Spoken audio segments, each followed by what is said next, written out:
నాలుగేళ్ల తర్వాత తిరిగి కాంగ్రెస్ లో చేరిన ప్రణబ్ ముఖర్జీ తనయుడు కాంగ్రెస్ కండువా కప్పుకున్న అభిజిత్ ముఖర్జీ కాంగ్రెస్ వ్యక్తి ఎప్పటికైనా కాంగ్రెస్ లోకే వస్తాడని వ్యాఖ్య.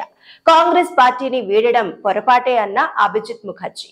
దివంగత ప్రణబ్ ముఖర్జీ తనయుడు లోక్సభ మాజీ ఎంపీ అభిజిత్ ముఖర్జీ మళ్లీ కాంగ్రెస్ పార్టీలో చేరారు. ఆయన 4 ఏళ్ల క్రితం తృణమూల్ కాంగ్రెస్ పార్టీలో చేరారు. ఈ రోజు పశ్చిమ బెంగాల్ కాంగ్రెస్ ప్రధాన కార్యాలయంలో తిరిగి కాంగ్రెస్ పార్టీ కండువాను కప్పుకున్నారు. ఈ సందర్భంగా అభిజిత్ ముఖర్జీ మాట్లాడుతూ కాంగ్రెస్ వ్యక్తి ఎప్పటికైనా కాంగ్రెస్ పార్టీలోకి తిరిగి వస్తాడని ఆయన అన్నారు. అది సహజమే అన్నారు. కాంగ్రెస్ పార్టీని వీడడం పొరపాటు అని అందుకు చింతిస్తున్నానని అన్నారు. అభిజిత్ ముఖర్జీ రాజకీయాల్లోకి రాకముందు ప్రముఖ కార్పొరేట్ సంస్థల్లో పనిచేశారు. ప్రణబ్ ముఖర్జీ 2012లో రాష్ట్రపతి అయ్యాక బెంగాల్లోని జాంగీపూర్ నుండి ఎంపీగా ఎన్నికయ్యారు. 2014లో లోక్సభ ఎన్నికల్లోనూ అదే స్థానం నుంచి విజయం సాధించారు.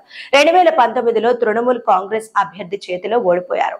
2021 బెంగాల్ అసెంబ్లీ ఎన్నికల్లో తృణమూల్ కాంగ్రెస్ గెలుపొందిన తర్వాత అభిజిత్ ముఖర్జీ ఆ పార్టీలో చేరారు.